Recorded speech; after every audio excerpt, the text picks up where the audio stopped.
नमस्कार, India news देख रहे हैं आप और मैं हूं आपके साथ सचिन दुबे।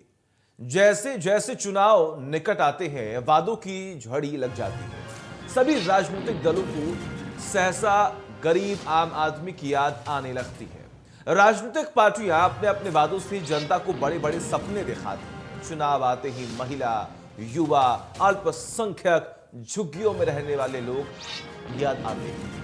4.5 साल जिन मतदाताओं की अनदेखी हुई, वे अचानक नेताओं के अहम हो जाते हैं।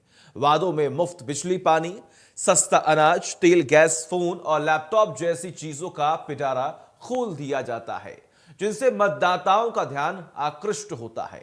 लेकिन पार्टी वादों को कितना पूरा करती है, यह भी किसी से छिपा नहीं है। करेंगे आज हम इसी मुद्दे पर चर्चा कि जो वादे लगातार पार्टियों द्वारा किए जाते हैं, चुनाव से पहले किए जाते हैं, आखिर इन वादों को पूरा क्यों नहीं किया जाता है।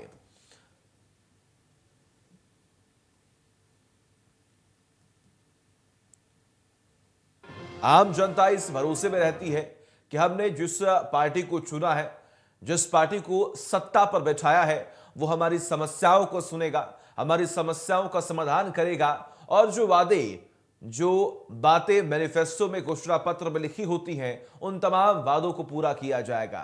एक तरफ लगातार विपक्ष तमाम बड़े आरोप लगा रहा है सरकार पर, तो सरकार भी पूर्व की सरकारों पर तमाम बड़े आरोप लगाती आई है कि जो रोजगार के वादे दिए गए, जो महिलाओं की सुरक्षा को लेकर वादे किए गए, जो पढ़ाई को लेकर, एजुकेशन सिस्टम को लेकर वादे किए गए, हेल्थ सिस्टम को लेकर वादे किए गए, वो पूरे नहीं किए गए। और अंत में जाकर जब भारतीय जनता पार्टी को जनता ने चुना तो राम मंदिर बना, 370 हटा, उसके अलावा 3 तलाक को हटाया गया। ये तमाम बड़े फैसले जो भारतीय जनता पार्टी की सरकार ने लिए, जो लगातार सबके समक्ष रखे जा रहे हैं और इन्हीं बातों के जरिए, इन्हीं वादों के जरिए प्रदेश में सत्ता रिपीट करने की कोशिश भारतीय जनता पार्टी कर रही है। लेकिन बड़ी बात यह है कि विपक्ष के पास भी तमाम सवाल हैं। सवाल ये कि आखिर महंगाई क्यों बढ़ी, सवाल ये कि आखिर महिलाओं की सुरक्षा को लेकर काम क्यों नहीं हुआ, सवाल ये कि आखिर प्रदेश की जो इकोनॉमिक कंडीशन है वो खराब क्यों हो रही है, सवाल ये कि आखिर किसानों के हित में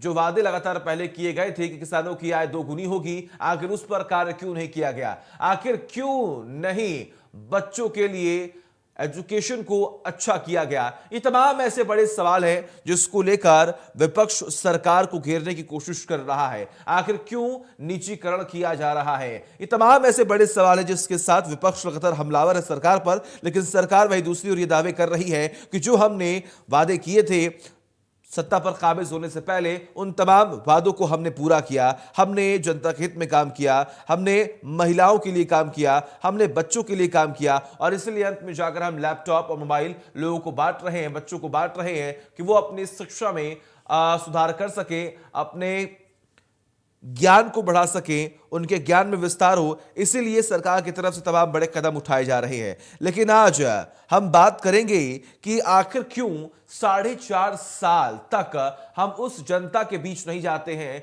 जिन्होंने आपको वोट देकर, महत्वपूर्ण वोट देकर आपको सत्ता पर बिठाया, आपको सर्वोच्च बनाया कि आप आम जनता की समस्याओं को सुनेंगे, आप उन तमाम समस्याओं का समाधान करेंगे जिससे वो लगातार कई सालों से जूझ रहे हैं। एक तरफ लगातार ये वादे किए जा रहे हैं कि हम बिजली देंगे, लेकिन आज भी कई ऐसे क्षेत्र हैं, कई ऐसे गांव हैं, छोटे छोटे गांव हैं जहां पर बिजली सही तरीके से नहीं पहुंच पाती है। वादे ये भी किए जाते हैं कि हम गंगा को साफ कर देंगे, हम बिजली देंगे, हम पानी साफ देंगे, हम मकान देंगे, हम रोजगार भत्ता देंगे, हम रोजगार देंगे, महिलाओं की सुरक्षा को हम पुख्ता करेंगे, हम तमाम अलग अलग जगहों पर जाकर तमाम मुद्दों को समझेंगे, अधिकारियों को सख्त निर्देश देंगे, करप्शन खत्म करेंगे। ये तमाम बड़े ऐसे वादे हैं जिसको लेकर सरकार चुनावी मैदान में कूदती है और जनता उन्हें वोट देती है। तमाम बड़े सवाल हैं, तमाम बड़े सवालों के जवाब लेंगे। हमारे साथ कुछ खास मेहमान जुड़ चुके हैं। सबसे पहले उनका तारुफ करा दूं, राजीव रंजन जो कि राजनीतिक विश्लेषक हैं। आपका बहुत बहुत स्वागत है राजीव जी।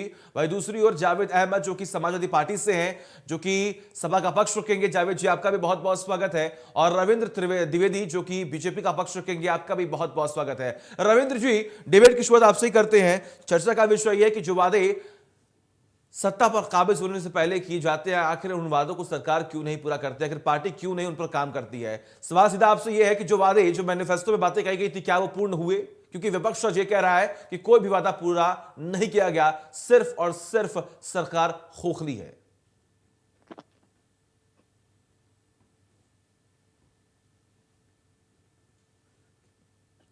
तो छोड़ करके सारे के सारे वादे भाजपा ने पूरे किए हैं। विपक्ष का काम है आरोप लगाना, तो उनको कोई रोक नहीं सकता है। भाजपा ने राम मंदिर का वादा किया था, उन्होंने पूरा किया। भाजपा ने 370 खत्म करने का वादा पूरा किया था, उन्होंने किया। भाजपा ने रोजगार की बात की थी, भाजपा ने रोजगार दिया लोगों को। भाजपा ने जो सशक्तिकरण था सेना का, वो सशक्तिकरण किया।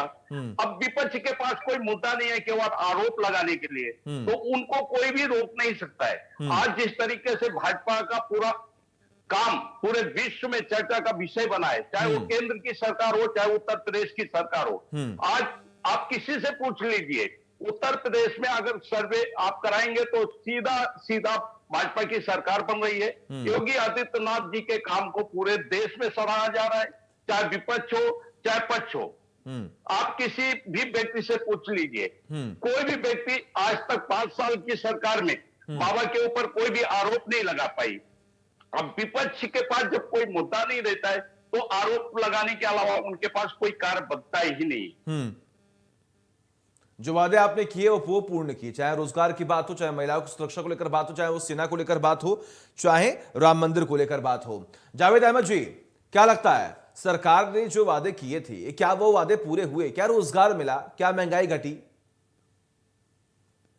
देखिए, बहुत साफ सी बात है। अगर महंगाई घट गई, बेरोजगारी खत्म हो गई, अनाचार अत्याचार खत्म हो गया, तो ये बताइए विवेक तिवारी की हत्या योगी जी की पुलिस ने क्यों कर दी थी? इसी लखनऊ में कमलेश तिवारी की हत्या क्यों की? शराब के नशे में धुत योगी जी के गृह जनपद के पुलिस वालों ने मनीष गुप्ता की हत्या क्यों की? योगी जी से मिलकर सुरक्षा की मांग करके अपने घर वापस गए इंद्रकांत शुक्ला को योगी जी के आईपीएस ने क्यों मार दिया? वो आज तक फरार है। ये तो सब कहने की बात है। 370 कितनी हटी कितनी नहीं हटी ये अभी लोगों को पता नहीं है। 370 अपनी मौजूदा स्थिति में है, उसके कुछ बिंदुओं को निष्क्रिय किया गया है। और जब 370 बनी थी तो उसके बाद लगातार उसमें कुछ ना कुछ संशोधन परिवर्तन होते रहे। इसी क्षेत्र विशेष की ये फर्जी तरीके से जो बात की जाती है, राम मंदिर का वादा भारतीय जनता पार्टी ने पूरा कर दिया। क्या हंसी आती है, सुप्रीम कोर्ट के निर्णय पर राम मंदिर का फैसला हुआ और आज वहां पर मर्यादा पुरुषोत्तम श्री राम के मंदिर का निर्माण होगा। ये दूसरे के कामों का फीता काटने और उद्घाटन करने वाले लोग आज ये नहीं बता पा रहे हैं कि जो लोक कल्याण संकल्प पत्र था 2017 का, उस पर इन्होंने कितना उसको धरातल पर उतारने का काम किया है। अगर आप उसको देखेंगे तो इन्होंने 14 लाख रोजगार प्रतिवर्ष देने का वादा किया। सदन के अंदर, सदन के बाहर और विज्ञापनों में इनकी जो नौकरी के आंकड़े हैं वो विरोधाभासी, एक दूसरे का खंडन मंडन करते घूम रहे हैं। और उत्तर प्रदेश का कार्मिक विभाग कह रहा है कि आरटीआई के आधार पर जो जवाब दिया है उसने, वो कह रहा है कि हमारे संज्ञान में ही नहीं है कि उत्तर प्रदेश में कितनी नियुक्तियां हुई हैं। तो अगर आप ये बात करेंगे, देश का आधा कुपोषण उत्तर प्रदेश में है। आपने विद्युत उपभोक्ताओं के साथ कितना छल किया। ऊर्जा मंत्री ने स्वयं स्वीकार किया कि ये स्मार्ट मीटर जो है ये तेजी से भाग रहे हैं और ये उपभोक्ताओं की जेब काट रहे हैं। आपने उसमें कितनी राहत दी है अब तक? आप बात करते हैं यौन शोषण, एनसीआरबी कोई विपक्ष का या समाजवादी पार्टी का संगठन नहीं। एनसीआरबी क्या कह रहा है कि देश में बाल यौन शोषण के मामले में उत्तर प्रदेश नंबर 1 पर है। आज जो गरीबी रेखा मैं है वो आपकी बात नीति का आयोग खंडन का। करना चाहूंगा। नहीं, ठीक है, ठीक है रविंद्र जी आऊंगा मैं आपके मान पास। लीजिए, देखिए आपके पास थोड़ा संज्ञान इंतजार में करिए उत्तर रविंद्र प्रदेश जी, नहीं है, रविंद्र जी राजस्थान नंबर 1 नहीं पे नहीं, चल ऐसे रहा नहीं, है। ऐसे नहीं पहली रविंद्र जी, बात आप सुन माफ कीजिए। लीजिए। देखिए ऐसे दूसरी नहीं, बात आपने ऐसे नहीं बोला होती जिन डिबेट, लोगों की ऐसी हत्या नहीं का होती आपने डिबेट। गिनाया। रविंद्र जी, इतने बड़े रविंद्र जी, प्रदेश में, रविंद्र जी, सुनिए मेरी कर बात, लीजिए और इतने बड़े जनता प्रदेश जवाब दे में देगी। समाजवादी मैं चुप पार्टी बैठा के हूं। समय क्या होता था? गुंडा राज के नाम से समाजवादी पार्टी उस समय विख्यात अरे थी। गुंडों की आप पार्टी इस आपकी तरीके है की बात करने के 134। पहले आपने दामन पर झाड़ लीजिए। ठीक अरे है अपने रविंद्र जी, लिए जान दो। रविंद्र सुनो, जी, सुनो, जावेद सुनो। जी, देखिए आप दोनों से मेरा अनुरोध है, प्लीज देखिए, नहीं होगी। देखिए ये मेरा अनुरोध है आप दोनों से। नहीं नहीं, मेरी बात सुनिए रविंद्र जी, रविंद्र जी मेरी बात सुनिए, रविंद्र जी मेरी बात सुनिए, रविंद्र जी मेरी बात अरे सुनिए, बाबा जी, रविंद्र लेकिन जी, वो है महाकुंभ जावेद जी, में। जावेद जी एक ये मिनट, प्रयास बलवान जावेद जी एक बाबा। मिनट, जावेद अपहरण के जी, कितने मुकदमे हैं बाबा जी पर पता है ठीक आपको? है जावेद जी, कहाँ जावेद से जी आ मेरी गए? बात आप सुनिए। जरा जाकर देखिए राजनीतिक आया। मुकदमे हैं, अरे भाई राजनीतिक आपको मुकदमे हैं, आऊंगा, मैं डिबेट राजनीतिक से हट मुकदमे रहा तो हूँ। आप देख लीजिए ना। अरे पंडित जी, आप विवेक तिवारी की हत्या कराओ, प्रसन्न रहो। 550 ब्राह्मणों को आपके बाबा जी ने मरवा दिया उत्तर प्रदेश में। अगर आपको अपने समाज का अगर ज्ञान नहीं है तो फिर आपको बधाई, आपको मुबारक, आपको प्रणाम। आप अकेले अपनी आप ऐसे ब्राह्मणों की कीजिए। चिंता मत करिए, ऐसे ब्राह्मणों की चिंता मत करिए। अरे अब आप आपकी चिंता कौन जिसको करेगा? ब्रह्म का आप ज्ञान तो ना, वो वहां। ब्राह्मण नहीं होता है। आप जाति के नाम पर राजनीति अरे करते आए जाति हुए के हो, नाम पर उस तो राजनीति राजनीति को ऐसी की बंद है कर कि दीजिए। पिछड़ों का अधिकार योगी जी ने मार दिया, आपकी सरकार ने आप मार दिया। राजनीति वो है ना, पिछड़े हिंदू जाति नहीं थे, और वो दलित जाति और हिंदू धर्म नहीं के थे, नाम पे जो जिनका आपने राजनीति तुष्टिकरण नौकरियों में की करते अधिकार रहे मार हैं, दिया, वो बंद कर जिनको दीजिए। चुन देश चुन का कर विकास आपने तभी हत्या होगा। कराई। वो ठीक सब है कभी रविंद्र नहीं जी, था। चाहिए तो जाति की ठीक है राजनीति, धर्म की जावेद जी, राजनीति देखिए हो बंद गया कर हो दीजिए। गया हो गया, मेरी बात अरे सुनिए, जात और मेरी धर्म बात की सुनिए, नहीं नहीं, ठीक है हो राजनीति गया। आप करते हो। रविंद्र जी, जावेद जी, देखिए ऐसे मत कीजिए देखिए, प्लीज। मैं डिबेट डिबेट में की मेरी ऐसे बात नहीं सुनिए बैठ जावेद जी, पाऊंगा। जावेद जी मेरी बात सुनिए। डिबेट की एक डेकोरम होती है, वो आपको मेंटेन करना होगा। ये प्रदेश द्विवेदी के, जी सुनिए को मेरी बात सुनिए, समझाइए ना। प्रदेश द्विवेदी के जी आप दो बीच मुख्य में पार्टी क्यों हैं, अपनी टांग प्रदेश के लेके दो मुख्य कूद पार्टी, गए? अगर आप ऐसे बात करेंगे, अगर ऐसे डिबेट करेंगे आप, तो क्या संदेश देंगे आप? नहीं नहीं, हम क्या संदेश देंगे? आपने उनको नहीं रोका, वो बोल रहे थे। पहला राउंड था, मैंने शांति से सुना। मैं अपनी बात नहीं रखूंगा। जावेद जी देखिए, एक तो ये आप मीडिया पर आरोप लगाना बंद कर दीजिए। सबसे नहीं पहले नहीं, मैंने उनको मीडिया रोकने की पे नहीं कोशिश ला। की है, अच्छा, आपको मैंने उनको धन्यवाद रोकने की बहुत कोशिश बहुत। की है, आप मैंने आपको अकेले, समय दिया है, आप बोलिए। ये मैंने उनको मतलब रोकने की मैंने कोशिश की है, ठीक है भाजपा बोलिए, कूद गई, ये ठीक है, अच्छा किया आपने। जवाब आप दीजिए। सुनना नहीं चाहते तो मैं भैया आपको धन्यवाद। नहीं, मैं जवाब डिबेट दीजिए से अपना। बाहर, आप अकेले कर लीजिए। आप अकेले अपना डिबेट कीजिए, अकेले।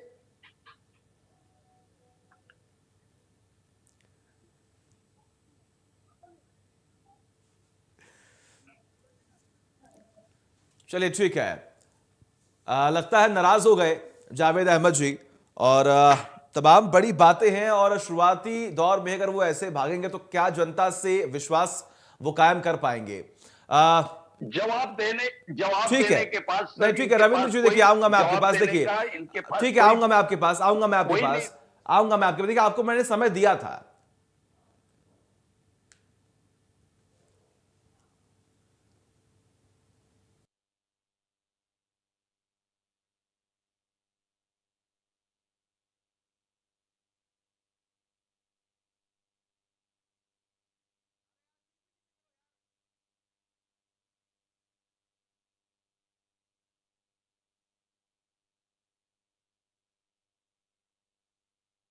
राजीव जी, आपको मेरी आवाज मिल रही है?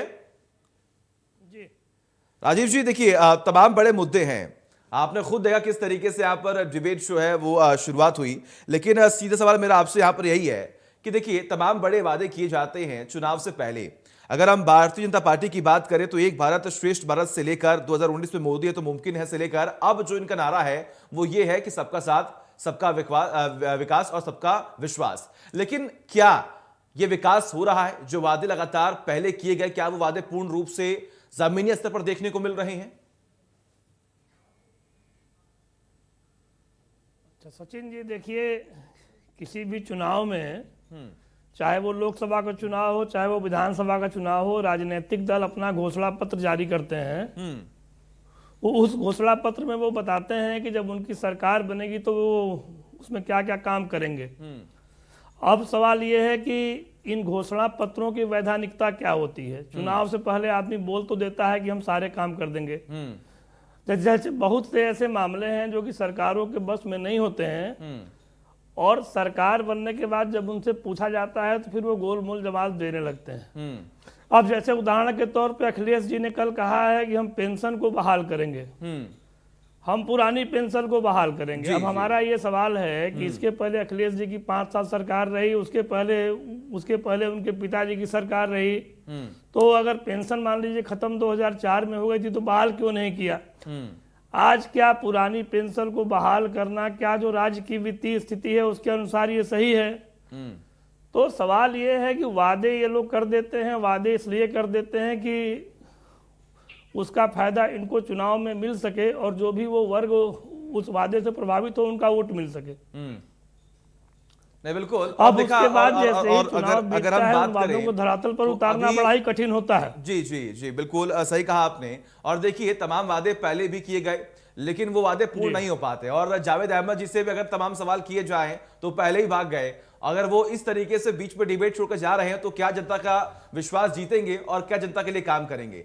चलिए रविंद्र जी आप ये बताइए, देखिए तमाम बड़े आरोप आपकी पार्टी पर भी लगते आए हैं। नहीं जी जी जी बोले जी जी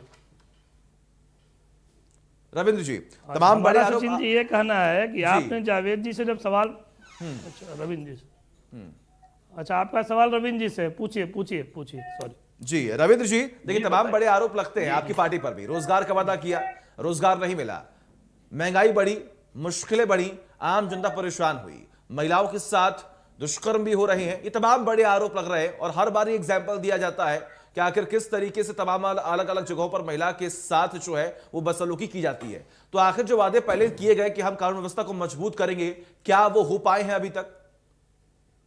सर ये मैं पार्टी के पक्ष में नहीं बोल सकता हूं। आप पत्रकार हैं, आप सर्वे करा लीजिए, आप वहां पे उत्तर प्रदेश में देख लीजिए, महिलाएं स्वयं आकर के ये बोल रही कि अगर हम सुरक्षित है तो योगी आदित्यनाथ जी की सरकार में, आज की जितनी सरकारें बन चुके हैं उनमें सबसे ज्यादा अगर हम सुरक्षित है तो योगी आदित्यनाथ जी की सरकार में सुरक्षित हैं। रोजगार की बात कर लीजिए। अब विपक्ष आरोप लगा रहे, आप उत्तर प्रदेश में चले जाइए, उत्तर प्रदेश के लोगों से पूछिए लोग क्या कह रहे हैं। लोगों का ये मानना है कि अगर सबसे ज्यादा अगर डेवलपमेंट तो उत्तर प्रदेश हुआ है तो योगी आदित्यनाथ जी के सरकार में हुआ है। 2-3 साल से कुपोषण की महामारी होने के बावजूद अगर उत्तर प्रदेश में चाहे रोड डेवलपमेंट पे आप चले जाइए या अन्य किसी भी क्षेत्र में चले जाइए, जितना डेवलपमेंट योगी आदित्यनाथ जी की सरकार में हुआ है वो उतना डेवलपमेंट किसी भी पिछली सरकारों ने नहीं किया है। इसी का कारण है आज अपर्णा जी ने स्वयं कहा, जो मुलायम सिंह जी के परिवार की है, उन्होंने कहा कि अगर महिलाएं सुरक्षित है तो भाजपा के कार्यकाल में सुरक्षित हुई हैं। अन्य मुलायम सिंह जी के सापा के जो परिवार के लोग आज सम्मिलित हो रहे हैं वो बोल रहे हैं कि अगर राष्ट्र निर्माण के लिए हमें खड़ा होना है, हमें उत्तर प्रदेश के विकास के लिए खड़ा होना है तो हमें भाजपा का सहयोग करना चाहिए। आपको अभी कल 1-2 दिन पहले ऑडियो वायरल हुआ है जिसमें से सापा कार्यकर्ता बोलता है कि भाई हमें अगर आज देश में अगर आवश्यकता है तो योगी आदित्यनाथ जी की है। तो ये सारे बिंदु ये अपने आप तय कर रहे हैं कि उत्तर प्रदेश की सरकार ने बहुत ही अच्छा कार्य किया है, इसलिए सारे के सारे लोग आज योगी आदित्यनाथ जी के साथ में खड़े हैं। रह गया इतने बड़े प्रदेश में घटनाएं ऐसी नहीं होनी चाहिए किसी भी महिला के साथ, क्योंकि महिला अपनी हो या दूसरे की हो, महिला है। मैं चाहता हूं कि ये चीजें भी बंद हो और हमारी जो आने वाली सरकार है जो ये 2022 के बाद सरकार बने और सशक्तिकरण हो वहां पे कि ऐसी जो एक आधी घटनाएं हुई है वो ना घटे। रह गई विपक्ष की बात, तो विपक्ष के पास कोई मुद्दा नहीं है। आपने देखा आपके टीवी स्कैन में वो जवाब नहीं दे पाए, जब आदमी जवाब नहीं दे पाता है तो उठ के भाग जाता है। आज लेकिन विपक्ष तो ये कह रहा है, विपक्ष तो ये कह रहा है कि तमाम काम हमने किए, प्लानिंग हमने की और एग्जीक्यूशन आप कराकर आप काट दे रहे हैं फीता और आपका नाम वहां पर आ रहा है कि भारतीय भाजपा ने काम किया है, लेकिन वो काम तो पहले की पूर्व की सरकारों ने किया है। लीजिए रोड डेवलपमेंट में जितना मायावती जी और अखिलेश जी के सरकार में 350 किलोमीटर का रोड डेवलपमेंट हुआ, 650 किलोमीटर का डेवलपमेंट किसकी सरकार में हुआ? योगी आदित्यनाथ जी के। फीता इन्होंने नारियल फोड़े काम किसने किया? योगी आदित्य जी ना है। तो ये अपने आप तय है। अगर उनको पास जवाब होता था मेरे सवालों का तो उठ के भागते नहीं, मेरे सवालों का जवाब देते थे। उनके पास मेरे सवालों का जवाब नहीं था, शर्मिंदा होकर के वो आपका नहीं बिल्कुल, देखिए इस बात की तो निंदा मैं भी करता हूं कि उनको भागना नहीं चाहिए था। अगर वो ऐसे ही भागते रहेंगे तो क्या जनता का विश्वास जीतेंगे और कैसे सत्ता पर काबिज होंगे? अभी तो आने वाला वक्त ही बताएगा कि जनता उन पर कितना विश्वास करती है। लेकिन डिबेट को इस तरीके से छोड़कर भागना बिल्कुल सही नहीं था। राजीव जी। जी सचिन जी। जी राजीव जी, देखिए कहीं ना कहीं तमाम बातें सामने आती हैं और देखिए मैं एक बार वही जाऊंगा उसी सवाल पर कि समाजवादी पार्टी जो कि प्रदेश की एक मुख्य पार्टी जो है वो मानी जा रही है, अगर मुख्य रूप से हम देखें तो इस बार टक्कर जो है वो भाजपा और सपा में देखने को मिल रही है, जो कि लोग मान रहे हैं। लेकिन अगर वो सवालों से इस तरीके से भागेंगे तो क्या आपको लगता है कि वो जनता के बीच जाकर उनके सवालों का जवाब दे पाएंगे? नहीं सचिन जी, देखिए आपने जब उनसे सवाल पूछा तो सवाल का जवाब देने के बजाय आपने पूछा कि घोषणा पत्र पे सवाल कि भाजपा की घोषणा में क्या था। तो जो उनके प्रवक्ता ने उसका जवाब नहीं दिया और वो विवेक तिवारी की हत्या, मनीष गुप्ता की हत्या, धारा 370 पे बात करने लगे कि धारा 370 पूरी तरह से खत्म नहीं हुआ है। अब सवाल ये है कि पार्टियों के प्रवक्ता जब पूरी तैयारी से डिबेट में नहीं आते हैं तो सवालों का सामना नहीं कर पाते और उन सवालों का सामना नहीं कर पाएंगे तो डिबेट छोड़ के जाने के अलावा कोई ऑप्शन उनके पास नहीं है। ठीक है। तो अगर डिबेट में जाना है तो पार्टी की नीतियों, पार्टी की रणनीति के बारे में पूरी तैयारी होनी चाहिए, उसके बाद ही डिबेट में आना चाहिए पार्टियों के प्रवक्ताओं को, ऐसा मेरा मानना है। चलिए ठीक है, आप दोनों का बहुत बहुत शुक्रिया अपना कीमती वक्त देने के लिए। तो सुना आपने, चर्चा अधूरी है लेकिन बड़ी बात यह है कि समाजवादी पार्टी के प्रवक्ता जावेद अहमद जो कि हमारे बीच जुड़े थे वो नाराज हो गए। हालांकि आपने सुना किस तरीके से जो कि राजनीतिक विश्लेषक है राजीव रंजन जी, उन्होंने भी इस बात का जिक्र किया कि तमाम तैयारियों के साथ अगर कोई प्रवक्ता बैठता है तभी आप सवालों का सामना कर पाते हैं। एक ब्रेक।